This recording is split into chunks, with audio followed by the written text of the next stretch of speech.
Hello guys, welcome to MCC. मैं हूं आपका आरपी सर। कैसे हो बच्चों सब? तो आई थिंक बहुत अच्छा आपका प्रिपरेशन चल रहा होगा। और अब जैसा कि आपको पता है 2 मंथ्स आपको और एक्स्ट्रा मिल गए हैं। तो काफ़ी कुछ बच्चों का मेरे पास मैसेज आया था कि सर कुछ क्रैश कोर्स वगैरह आपने स्टार्ट करा है। तो मैं आपको बता दूं 12 जुलाई से 12 जुलाई से मैं क्रैश कोर्स स्टार्ट कर रहा हूँ, जो कि बेसिकली जेई और नीट दोनों के लिए होगा। जेई वालों के लिए जेई का होगा और नीट वालों के लिए नीट का होगा। क्लियर?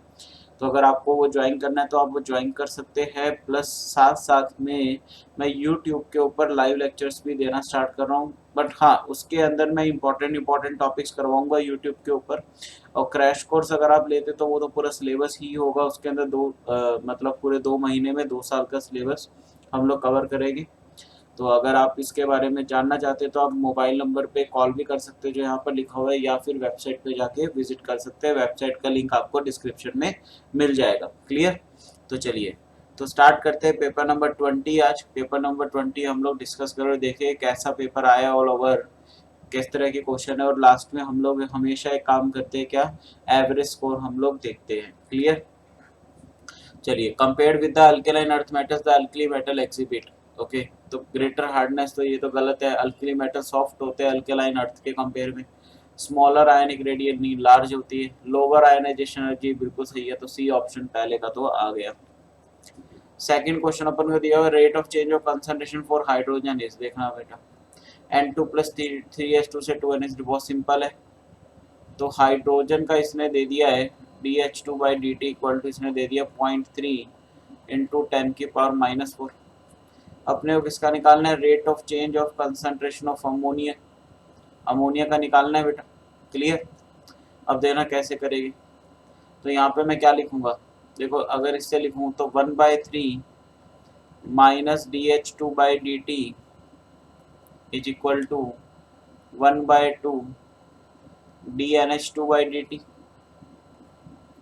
क्लियर? तो यहाँ से कितना दिया हुआ है? 1/3 इंटू का 0.3 इंटू 10⁻⁻⁴, 1/2 DNH2/dt। तो यहाँ से बस क्या आ गया, इसको 2 से मल्टीप्लाई, तो 2/3 इंटू का 0.3 10⁻⁻⁴। तो ये गया 0.1 पे, ठीक है ना? 0.1 पे गया, तो ये आ गया 0.2 इंटू 10⁻⁻⁴। तो this is our answer. 0.2 into 10⁻⁻⁴ positive में आएगा, तो बी ऑप्शन आ गया। क्लियर? चलिए, अगला इसने क्वेश्चन दिया था, correct decreasing order of bond angle. Okay, bond angle तो देखते हैं। सबसे पहले BF3 में निकाल लेते हैं, हर किसी का निकाल लेते हैं। BF3 में देखें तो ट्राइगोनल प्लेनर शेप होती है, ट्राइगोनल प्लेनर। तो इसमें एंगल 120 का होगा। NF3 में देखूं तो एक लोन पेयर भी है, तो एंगल 106.45 डिग्री का होगा। ठीक है ना? PF3 में आप सभी को पता ही होगा बेटा, इसमें हाइब्रिडाइजेशन पॉसिबल नहीं है, because it is a ड्रैगोस compound. ये क्या है? हमारा ड्रैगोस कंपाउंड है, इसके अंदर हाइब्रिडाइजेशन पॉसिबल नहीं है। बट एंगल इसके अंदर क्या रहता है? 92 डिग्री के आसपास का रहते हैं, 92 डिग्री। ClF3 जो है, इसके अंदर मैं देखूँ 7 और 3 10 sp3d हाइब्रिडाइजेशन। तो इसके अंदर देखूँ तो हम लोग जो एंगल बोलते हैं वो 90 और 120 बोलते हैं। बट अब ClF3 का अगर मैं स्ट्रक्चर बनाऊँ, देखना इधर, ClF3 का मैं स्ट्रक्चर बनाऊँ तो 2 फ्लोरीन तो आएंगे बेटा ऊपर, एक फ्लोरीन आ गए यहाँ पर, अब एक लोन पेयर आ गए यहाँ पर, अब एक लोन पेयर आ गए यहाँ पर। क्योंकि इन लोन पेयर में क्या होगी बेटा? रिपल्शन होगी, तो इसलिए एंगल 120 का तो रहेगा नहीं। अब ये एंगल कितने का हो जाता है? ये 120 से बहुत लेस पे हो जाता है, क्योंकि ये भी इलेक्ट्रोनेगेटिव है, ये भी इलेक्ट्रोनेगेटिव, ये भी इलेक्ट्रोनेगेटिव। तो ये एंगल घट के कितना हो जाता है बेटा? ये 90 डिग्री वाला भी कम हो जाता है, तो 86 डिग्री के आसपास हम लोग बोलते हैं इसको हो जाता है। तो इसका मतलब अगर मैं ऑर्डर देखूँ तो सबसे ज़्यादा BF3 का, फिर NF3 का, फिर PF3 का, फिर ClF6 का। कुछ ऐसा है कि BF3 NF3 PF3 ClF3, बिल्कुल डी ऑप्शन अपना देखो मैच कर रहा है बेटा। क्लियर? डी आंसर आ गया। अगला दिया हुआ है, the uncertainty in the position of a particle is equal to its de Broglie wavelength. मतलब इसने डेल्टा एक्स को किसके इक्वल दे दिया है? लैम्डा डी के दे दिए, मतलब H/mv के दे दिए। तो अपना अनसर्टेनिटी प्रिंसिपल क्या होता है? Delta x dot delta p ठीक है ना, is greater than equal to h upon 4 pi. तो डेल्टा एक्स को तो अपन क्या लिख सकते हैं, एच अपॉन एम वी लिख दूं। पी डेल्टा पी को क्या लिख सकता हूँ, एम डॉट डेल्टा वी लिख सकता हूँ, greater than equal to h upon 4 pi. यहाँ से देखो एम से एम कैंसिल हो गया, ठीक है। अब यहाँ से देखो अभी बेटा एच से एच भी कैंसिल हो गया, तो यहाँ से क्या बन गया, delta v is greater than v upon 4 pi. तो ये आ गया रिलेशन। तो देखो है क्या कुछ, वी अपॉन 4 पाई, बिल्कुल बी ऑप्शन इसका भी आ रहा है। क्लियर, सबके वी भी आ रहे हैं, क्या चक्कर है। ठीक है, एक का डी आया था बीच में, ठीक है ना, बी के आ लिए, एक का डी भी आया था इससे पहले वाले का। अब देखो आगे क्वेश्चन क्या है, C5H10O is a carbonyl compound. देखो बेटा अब ये C5H10O है जो ये कार्बनिल कंपाउंड बोल रहा है, इसका मतलब ये एल्डिहाइड भी हो सकता है, ठीक है ना, और ये कीटोन भी हो सकता है। क्लियर, दोनों पॉसिबिलिटी लेंगे ना हम लोग, एल्डिहाइड भी लेंगे कीटोन भी लेंगे, नंबर ऑफ स्ट्रक्चरल आइसोमर बोल रहे। तो सबसे पहले एल्डिहाइड के केस देख लेते हैं कि एल्डिहाइड के कितने बनेंगे। अगर मैं देखूं तो यहाँ पर 5 कार्बन है, आपको पता ही होगा एल्डिहाइड के कार्बन को गिना जाते हैं, तो पहला तो ये हो गया।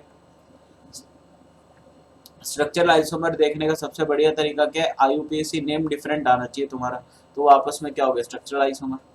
अब क्या करूं मैं, अब मैं पहले 5 मेंबर की प्रिंसिपल चेन बना दी।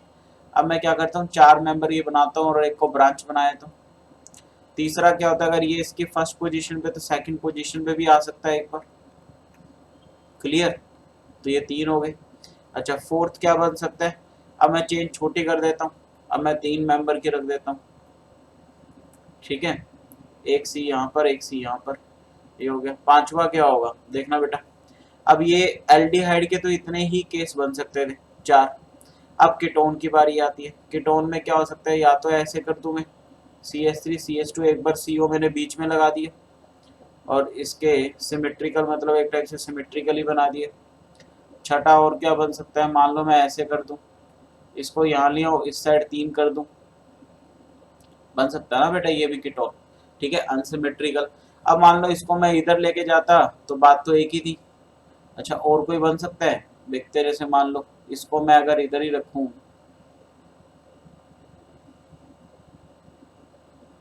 2 3 4 5, 5 हो गया ना, 1 2 3 4 5, हाँ एक ये बन गया। देखो बेटा बस और कोई केस बनेगा नहीं, तो कितने आ गए, 7 आ गए, तो 7 आंसर डी आ जाएगा अपना, इससे ज्यादा और कोई बन नहीं रहे।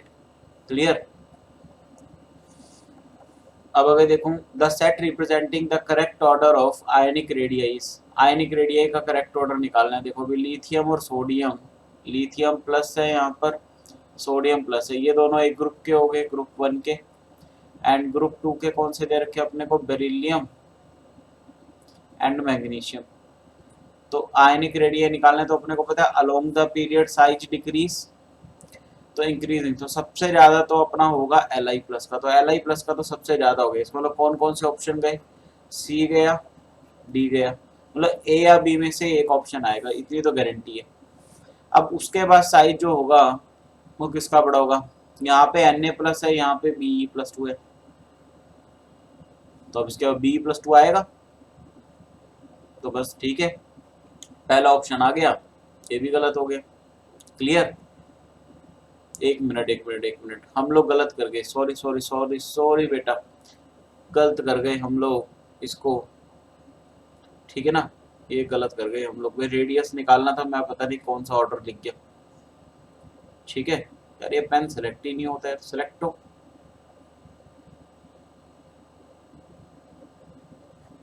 ठीक है, 1 मिनट बेटा।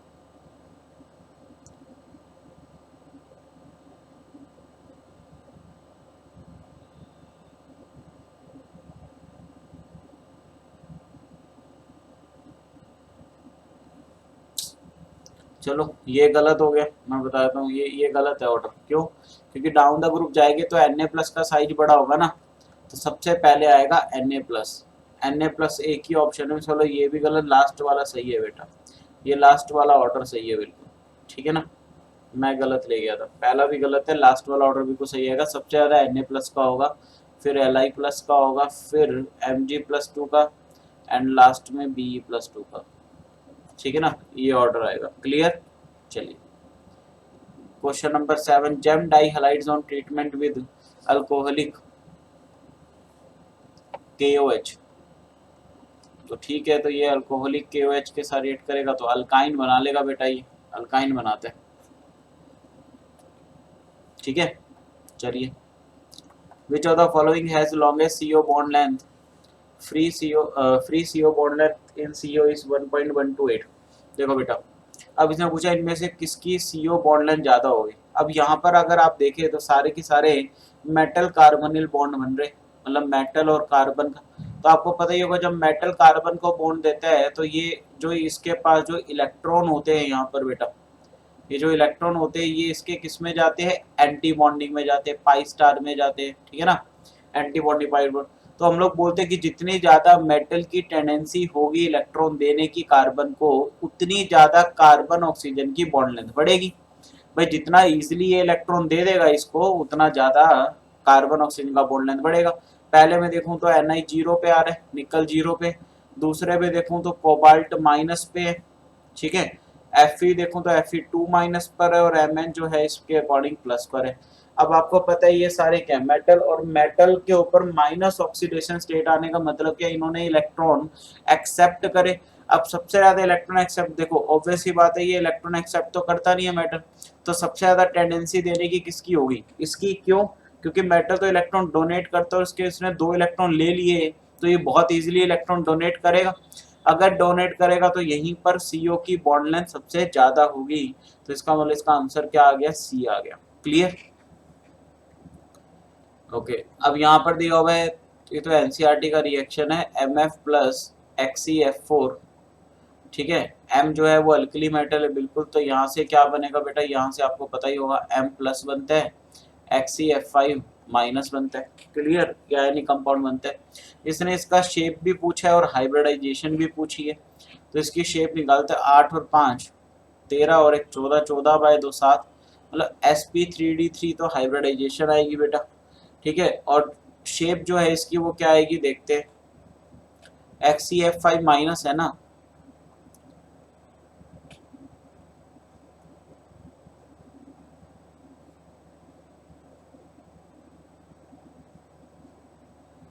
ठीक है, XeF5 माइनस। तो अब यहाँ पर देखिए हम लोग, तो जीनोन के 5 हो गए, अब इसके पास एक माइनस और लगा होगा। ठीक है ना, एक माइनस और होगा चार्ज, तो इसके पास की शेप आ रही डिस्टोर्टेड ऑक्टाहेड्रल, तो बी आंसर इसका आ जाएगा sp3d3 and distorted octahedral. Clear? आगे देखते हैं। पॉलीस्टायरिन, पॉलीस्टायरिन तो भैया चेन होता है, चेन ग्रोथ होता है। ऑर्लॉन भी चेन ग्रोथ होता है। तो पॉलीस्टायरिन क्या होता है बेटा? पॉलीस्टायरिन, ये आपको याद होने चाहिए, पॉलीस्टायरिन जो होता है वो चेन होता है। ऑर्लॉन भी किसका एग्जांपल होता है? चेन का। ठीक है ना, तो अब देख लेते हैं, ऑप्शन चेक कर लेते हैं। तो पहला चेन, पहला और तीसरा चेन होना चाहिए, पहला तीसरा चेन देख लो किसमें, पहला तीसरा चेन सी ऑप्शन में है, तो सी ऑप्शन इसका आ गया, पहला तीसरा चेन है बेटा। क्लियर? तो अगर तुम्हें थोड़े से भी एग्जांपल याद है तो क्वेश्चन वैसे निकल जाते हैं। Which of the acids can not be prepared by Grignard reagent? बेटा फॉर्मिक एसिड नहीं होता है, तो सबको ही पता है। ठीक है ना, फॉर्मिक एसिड नहीं होता ग्रिग्नार्ड रिएजेंट से कभी प्रिपरेशन में। आगे देखा, pH ऑफ 1000 cc, 1000 cc का मतलब 1000 ml, मतलब 1 litre. Solution is 2, it will not change. तो इसने बोला कि इतने 1 लीटर सॉल्यूशन का जो pH रखा है 2 है, अब इसके अंदर क्या हम लोग मिलाए, इनमें से क्या कंपोजिशन मिलाए कि pH चेंज ना करे, मतलब pH 2 का 2 ही रहे। पहला देखा हमने 100 cc of water is added to it, 100 ml करा। ओके, 100 ml पानी अगर इसमें मैंने मतलब 100 ml वाटर डाला, तो इसका मतलब क्या हुआ? 100 ml डालने का मतलब क्या हुआ कि अगर मैं लीटर में बनाऊंगा तो 0.1 बनेगा। 0.1 का मतलब कितना हो गया? 10 की पावर, मतलब pH यहाँ से कितना आ गया बेटा? pH आ गया यहाँ से 1, तो इसका मतलब pH चेंज हो गया। इसका मतलब पहला ऑप्शन तो होगा नहीं। दूसरा option 100 cc of 0.1 molar HCl is added to it, तो 0.1 मोलर 100 cc है ना, 100 ml में, तो 0.1 इंटू मोलैरिटी 100, तो ये कितना आ गया? यहाँ से मोल कितने आ गए? मिली मोल आए ना बेटा, ये मिली मोल कितने आ गए? 10 मिली मोल आ गए। अगर मोल में कन्वर्ट करता हूँ तो कितना आएगा 0.01, ठीक है ना। कितना आ जाएगा ये 100 cc of 0.1 molar HCl is added to it, ठीक है ना। तो 0.1 मोलर दे रखा है इसने, देखो एक मिनट। अब इसमें मेरे को क्या निकालनी है, H प्लस आयन की कंसंट्रेशन निकालनी है, एक मिनट एक मिनट। तो ये H प्लस आयन की कंसंट्रेशन तो 0.1 ही आ गई ना बेटा, 0.1 आ गई। तो इसमें क्योंकि इसने 0.1 मोलर HCl दिया हुआ है, तो 0.1 मोलर कंसंट्रेशन आ गई H प्लस की, तो इसकी पीएच भी कितनी होगी 1 ही आ गई। इसकी पीएच भी कितनी आ गई 1 आ गई। तो ये भी हम लोगों को नहीं लग रहा। अब आगे 100 cc n/100 HCl is added to it. तो देखना भाई n/100 मतलब नॉर्मेलिटी दे दी इसने 1/100, 1/100 नॉर्मेलिटी दे दी है। अब मोलैरिटी कैसे निकालते हैं नॉर्मेलिटी से, नॉर्मेलिटी इक्वल टू होता है मोलैरिटी इनटू n फैक्टर। तो मोलैरिटी यहाँ से कितना हो जाएगा, normality upon n factor. n factor HCl का 1 ही होता है बेटा, तो नॉर्मेलिटी इक्वल टू मोलैरिटी हो गया। तो यहाँ से मोलैरिटी मैं कितनी लिख सकता हूँ 0.01, 0.01 है। अब इतनी मोलैरिटी होगी मतलब H प्लस की कॉन्सेंट्रेशन कितनी होगी 0.01। इसका मतलब पीएच कितना आ गया यहाँ से 2 आ गया बेटा। तो ये है वो कंपोजिशन जिससे 2 की 2 चेंज नहीं होगी। क्लियर, तो हमने देख लिया। क्लियर है बेटा, सी आंसर आगे। अगला question, determine the order of basic strength of the given molecules. तो बेसिक स्ट्रेंथ निकालनी है बेटा अपने को। बेसिक स्ट्रेंथ अपन को पता ही है किसके डायरेक्टली प्रोपोर्शनल होती है, प्लस आई के या प्लस एम के, ठीक है। तो प्लस एम तो मुझे यहाँ पर दिख नहीं रहा, तो basic strength is directly proportional to plus I तो लग ही सकता है, या प्लस एम, ठीक है ना, यहाँ पे लिख देते हैं, या फिर प्लस एम। क्लियर, तो इसमें सबसे ज़्यादा लगेगा प्लस एम, इसका प्लस एम सबसे ज़्यादा। तो थर्ड तो सबसे पहले आना चाहिए, तो थर्ड सबसे पहले सी ऑप्शन आ गया, देखो बेटा, ठीक है ना, सी ऑप्शन आ गया, तो सीधा ही हो गया। आगे 4 successive members of the first row transition element are listed below with their atomic numbers, which one of them is expected to have highest third ionization enthalpy. सबकी थर्ड आयनाइजेशन कंपेयर करनी है। तो यहाँ पर हम लोग बना लेते हैं वेनेडियम, क्रोमियम, मैंगनीज, आयरन, सबकी थर्ड देख लेते हैं। वेनेडियम की देखो भी पहले वी से, ठीक है ना, वेनेडियम से किस पे गया, वी प्लस पे गया। तो वेनेडियम पे कितना था अभी पहले, वेनेडियम का एटॉमिक नंबर कितना होता है 21 22, 2 8 8, 8 8 16 और 2 18, 4 22, तो 2 8 8 और 4, ठीक है, ऐसा हो गया। अब यहाँ से कितना हो गया 2 8 8 3। Clear, is that clear guys. या फिर इसको ऐसे भी कर सकते हो आप कि कॉन्फ़िगरेशन लिख सकते हो, वहां से देख सकते हो, ठीक है ना। तो ये फर्स्ट हो गया आयनाइजेशन एनर्जी। सेकंड क्या हो गया देखो, अब अपन को यहाँ पे क्या करना है 2883 से 2882। क्लियर, थर्ड आयनाइजेशन एनर्जी क्या होगी बेटा, ये सेकंड होगी।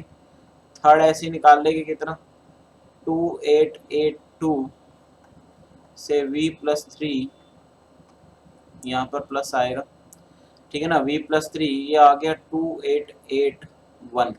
क्लियर, अब जब मैं फोर्थ करूंगा तो फोर्थ भी इजीली हो जाएगा। बट क्रोमियम का देखते हैं। क्रोमियम में अब देखो इसमें कॉन्फ़िगरेशन एक्सेप्शन है। इसका मेन तो अपन रीजन मतलब कॉन्फ़िगरेशन से निकालेगा। अगर इसमें देखूं तो 1s2 2s2 2p6 3s2 3p6 4s1 3d5, ठीक है। तो लास्ट वाले इलेक्ट्रॉन से निकलेगा तो देखो कितना कितना निकला, पहला निकला यहाँ पे 0 हो गया। उसके बाद 3d कितनी, 3 कम करने हैं ना, तो एक तो यहाँ से कम हो 3d 3 हो गया, 3d 3। क्लियर, यहाँ पर देखूं मैं तो mn 25 2 और एक 3d 4 और है, और यहाँ पर देखूं तो मैं 26 में, तो ये हो गया 3d 5 हो गया, ठीक है ना। तो फोर्थ इलेक्ट्रॉन अगर मेरे को निकालना है बेटा, फोर्थ इलेक्ट्रॉन अगर मेरे को निकालना है तो यहाँ पे D5 कॉन्फ़िगरेशन आ रही है, देख रहे हो यहाँ पर कितनी आ रही है D5। अब जब मेरे को फोर्थ इलेक्ट्रॉन निकालना है तो यहाँ से निकालना बहुत मुश्किल होगा क्योंकि स्टेबल कॉन्फ़िगरेशन अचीव कर चुके हैं। तो इसका मतलब क्या हुआ, इसका मतलब क्या हुआ, थर्ड आयनाइजेशन एनर्जी इसने पूछी है तो थर्ड आयनाइजेशन एनर्जी पे ये सबसे ज्यादा स्टेबल होगा, तो आयरन इसका आंसर आ जाना चाहिए मेरे अकॉर्डिंग। क्लियर। आगे से दिया था concentration in gram per litre of a solution of cane sugar, molecular weight इतना इज आइसोटोनिक। आइसोटोनिक का मतलब क्या होता है बेटा? आइसोटोनिक का मतलब होता है ऑस्मोटिक प्रेशर सेम होगा, pi one equal to pi two. Pi one क्या होगा? I C R T equal to I two C two are T. Clear. अब देखो आई वन कितना दिया हुआ है, केन शुगर है, टूटता नहीं है, वन होगा। आई सी वन कितना होगा कंसंट्रेशन, वो तो निकालनी है। आर को मैं एज इट इज लिख रहा हूँ, टी को ऐसे लिख रहा हूँ क्योंकि कांस्टेंट टी है यहाँ पर। आई टू कितना हो गया बेटा? यूरिया दे रखे, यूरिया के लिए भी वन ही होगा, टूटता नहीं है। सी टू कितना हो गया? इसने कंसंट्रेशन अच्छा इसने 6 ग्राम दे दिए पर लीटर दिया है, तो मोल अपॉन वॉल्यूम होता है कंसंट्रेशन, तो मोल कितने हो जाएगा? 6/60 इंटू का 1 इंटू का आर इंटू का टी। तो आर से टी, आर टी तो गया, तो यहाँ से कंसंट्रेशन कितना आ गया बेटा? 0.1 आ गया। कंसंट्रेशन कितना आ गया? 0.1, बट ये आया मोल पर लीटर। अपने को क्या निकालना है? ग्राम पर लीटर। तो ग्राम पर लीटर में क्या करूंगा? इस 0.1 को इसके मोलर मास से मल्टीप्लाई कर दूंगा, जो कि इसने दे रखा है 342। कितना आ गया? 34.2 ग्राम पर लीटर। तो बी ऑप्शन आ गया बेटा। क्लियर। अगला क्वेश्चन है CaCl सीजियम क्लोराइड क्रिस्टलाइजेस इन अ BCC। ओके, तो अपने को पता है BCC में क्रिस्टलाइज करते हैं तो कैटायन किस पर होता है बेटा? बॉडी सेंटर पर होता है, और एनायन कहाँ होता है? कॉर्नर्स पर, SCC पर होता है। ठीक है ना, एनायन की पोजीशन क्या होती है? SCC। SCC मतलब कॉर्नर्स पर। तो इसने पूछा which of the following expression is correct. तो हमें पता है कि बॉडी सेंटर है तो टच करते हैं वो कॉर्नर एटम और बॉडी सेंटर वाले करते हैं। तो कॉर्नर एटम और बॉडी सेंटर वाला अगर करेगा तो 2r माइनस प्लस का 2r plus equal to a√3। तो यहाँ से r plus plus r minus कितना आ गया? a√3/2। ठीक है, R C S plus C L minus R plus plus R minus equal to √3a/2। C option आ गया बेटा। क्लियर, सिंपल था। आगे लिखा हुआ है phenol can be distinguish from ethanol by the following reagents except. Okay, तो phenol जो है वो इथेनॉल से डिस्टिंग्विश होती है, तो बेटा सोडियम के द्वारा नहीं होता। सोडियम मेटल है ना, इसके द्वारा नहीं होता, इसके द्वारा नहीं होता, तो ए ऑप्शन इसका आगे है, क्योंकि न्यूट्रल FeCl3 के थ्रू भी हो जाएगा, पैथेलिक एनहाइड्राइड थैलिक एनहाइड्राइड के थ्रू भी होता है, और Br2H2O के थ्रू भी होता है। अपनी एनसीईआरटी में तीनों रिएक्शन दी हुई है, सोडियम मेटल के थ्रू नहीं होता। क्लियर। अगला क्वेश्चन है which of the following is intensive property. Intensive मतलब जो मास पे इंडिपेंड होते, वॉल्यूम तो डिपेंड करती है, तो ये तो नहीं होगी। एनर्जी इंथैल्पी क्या होती है? एनर्जी, और आपको पता है सारी एनर्जी क्या होती है? एक्सटेंसिव, ये भी नहीं होगी। फ्री एनर्जी, ये भी नहीं, तो बची क्या? Surface tension. यही हमारा आंसर हो गया। अगला क्वेश्चन है for the following three reaction first second and third equilibrium constant are given below. Okay, CO plus H2O से CO2, CH4 प्लस H2O से CO। तो अच्छा अगर देखना इसमें, अगर मैं एक काम कर दूं कि अगर मैं थर्ड इक्वेशन को देखूं, देखना पहली दो इक्वेशन को अगर मैं देखूं, पहली दो इक्वेशन से अगर मेरे को थर्ड बनानी है, देखना एक मिनट मैं लिखता हूँ इधर CO प्लस H2O से CO2 प्लस H2, ये ठीक है, ये इसको पहला इक्वेशन मान लो। अगर मैं इनमें से मेरे को रिलेशन देखना कौन सा ठीक आएगा, H2O से CO प्लस का 3H2, ठीक है ना, इसमें दे दिया ये। अब इससे मेरे को थर्ड बना, मान लो अगर इन दोनों को ऐड करके मैं किसी तरह से बना दूं, तो जैसे ही ऐड करूंगा यहाँ पर CO से CO तो कैंसिल हो गया, जैसे ही ऐड करता हूँ। तो एक बार बचा क्या देखते हैं, पहले CH4 प्लस का 2 वाटर मॉलिक्यूल बन गया, यहाँ पे 2 वाटर मॉलिक्यूल है। CO2 प्लस का 4H2। अच्छा देखो ये तो सीधी बन गई बेटा, ये तो हमने ट्रायल मारा था सिर्फ कि पहली दो इक्वेशन को ऐड करके तीसरी बनाई जा सकती है, सीधी बन गई। तो इसका मतलब क्या हुआ, जो K3 आ गया वो किसके इक्वल आ गया? जब आपको पता ही है जब दो रिएक्शन को ऐड करते हैं तो इक्विलिब्रियम कांस्टेंट मल्टीप्लाई हो जाते हैं, तो K3 equal to K1 K2, तो सी ऑप्शन आ गया इसका बेटा सीधा। ये क्वेश्चन देखते हैं अभी। Consider the graph between compressibility factor Z and pressure P। The correct increasing order of ease of liquefaction of the gas is shown in the above graph is। 2 minute का बेटा ब्रेक लेते हैं अपन, पानी, ठीक है ना, तो बस ठीक है, और फटाफट मिलते हैं आपसे वापस।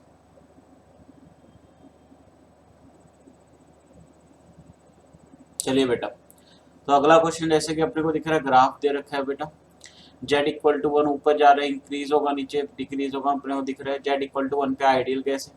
तो हमें बताना है increasing order of ease of liquefaction. Okay, तो यहाँ पर कॉन्सेप्ट क्या होता है बेटा, देखना लिक्विफिकेशन का कॉन्सेप्ट क्या होता है। देखो हम लोग बोलते हैं जितना जेड से दूर जाएंगे, देखो अगर मैं पहले यहाँ पे थोड़ा सा आपको बता दूं, अगर जेड ग्रेटर देन 1 होगा तो हम लोग बोलते हैं इसमें रिपल्सिव फोर्स डोमिनेट करती है, रिपल्सिव फोर्स डोमिनेट करती है।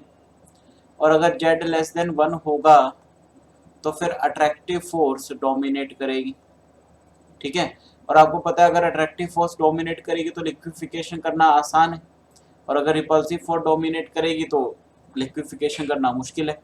तो यहाँ पर हम लोग क्या बोलते हैं, Z-1 जो होता है वो inversely proportional to liquefaction of gases होता है।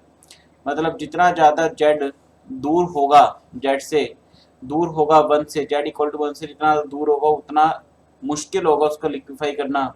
तो इसका मतलब देखो यहाँ पर जेड लेस देन 1 है CO2 का, तो ये तो सबसे पहले आ रहा है, ये तो सबसे पहले होगा, मतलब इसका सबसे ज़्यादा आसान होगा लिक्विफिकेशन करना। तो बी ऑप्शन तो वैसे ही देख के हट गया बेटा, क्लियर।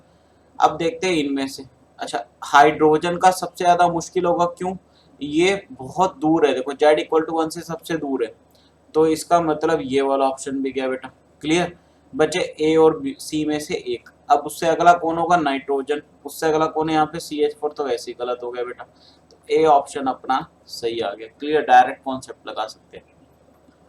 अगला क्वेश्चन है, how many of the following species are related to Hall's process of purification of bauxite. तो होल हरोल्ड प्रोसेस होता है बेटा, इसके अंदर अपने एक तो लगाते हैं सोडियम कार्बोनेट, बिल्कुल सही है, CO2 आता है और रेड बॉक्साइट आता है, 3 ये होते हैं, अपने को याद ही होने चाहिए।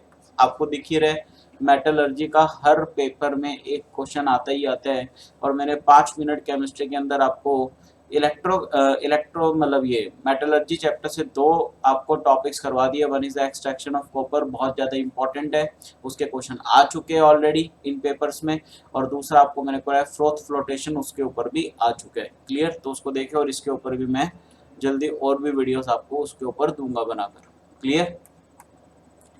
तो क्वेश्चन नंबर 22 पे देखिए, the dipole moment of HBr is इतना and intra ionic atomic spacing is इतना परसेंट आयनिक करेक्टर। तो देखो बेटा परसेंट आयनिक करेक्टर का सीधा सा फॉर्मूला है, जब भी आपको डाइपोल मोमेंट दे रखी होगी, mu observed upon mu theoretical into का 100।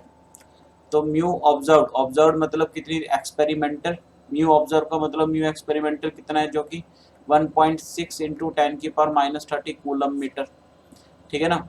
म्यू थियोरेटिकल अपन निकालते हैं, और थियोरेटिकल म्यू कैसे निकालते हैं, चार्ज इनटू का डिस्टेंस, क्लियर। तो डिस्टेंस 1 एंगस्ट्रॉम है, मतलब मीटर में करूंगा तो 10⁻⁻10 इंटू का चार्ज, चार्ज यहाँ पर जो आएगा बेटा वो इलेक्ट्रॉन का चार्ज होता है 1.6 इंटू 10⁻19, क्लियर, इंटू का 100।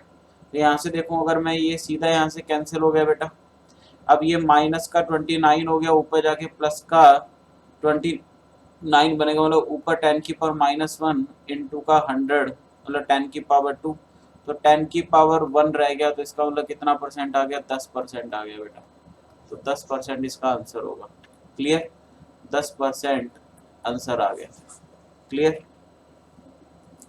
आगे अगला क्वेश्चन दिया, how many of the following acid will show higher reactivity toward acidification reaction as compare to acidic acid. तो आपको पता होना चाहिए बेटा एसिडिफिकेशन रिएक्शन में एसिडिक एसिड के कंपेयर में अगर मैं ऑर्डर लिखूं रिएक्टिविटी का, तो सबसे ज्यादा फॉर्मिक एसिड होता है, उसके बाद एसिडिक एसिड आता है, उसके बाद कौन आता है बेटा, उसके बाद आता है CH3CH2 COOH, ठीक है ना, इसको CS से लिख रहा हूँ मैं, उसके बाद क्या आता है फिर R2, फिर सेकेंडरी आता है ना बेटा, क्लियर। तो ये ऑर्डर होते, तो इसने बोला एसिटिक एसिड से ज़्यादा किसका होगा, तो ये फॉर्मिक एसिड का होगा, तो ये रहा, ये HCOOH आ गया, तो यही आंसर आ गया। तो कितने अगर इंटीजर में देना था तो 1 लिख देंगे हम लोग, क्लियर।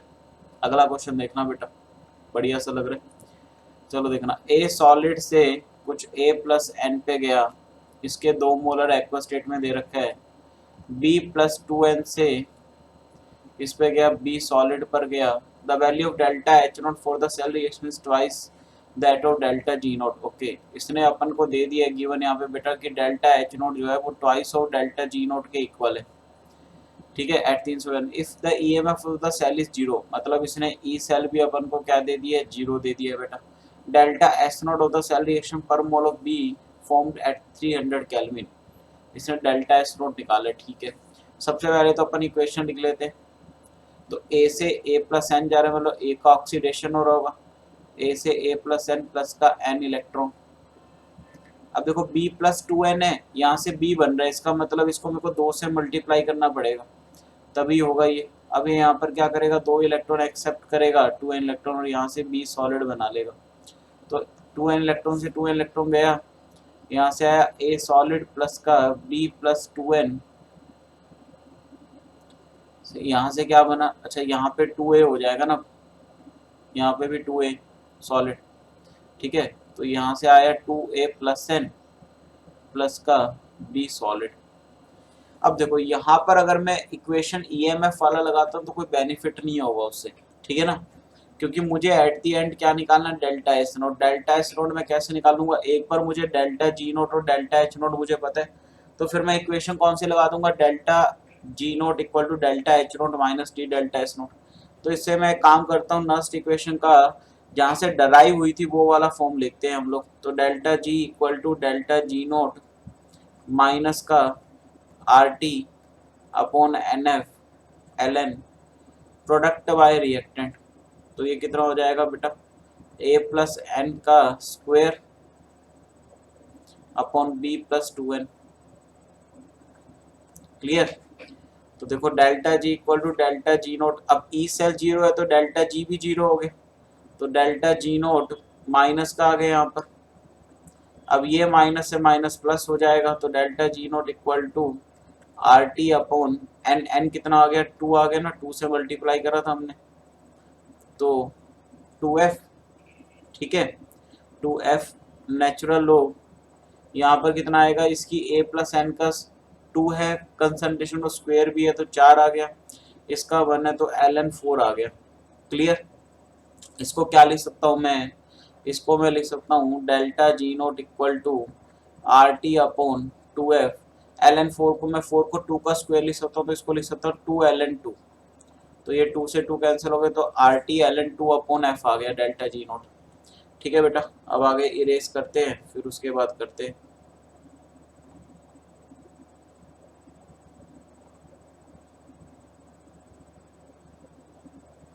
ठीक है, देखना जरा।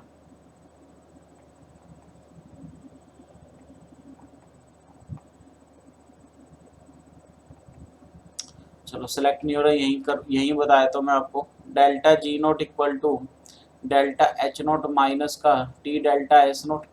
अब डेल्टा एच नोट ट्वाइस हो डेल्टा जी नोट के इक्वल था, तो यहाँ पे माइनस का डेल्टा जी नोट बचेगा equal to minus t delta s not बचेगा, माइनस से माइनस कैंसिल, तो delta s not equal to कितना आ गया, delta ji not upon T.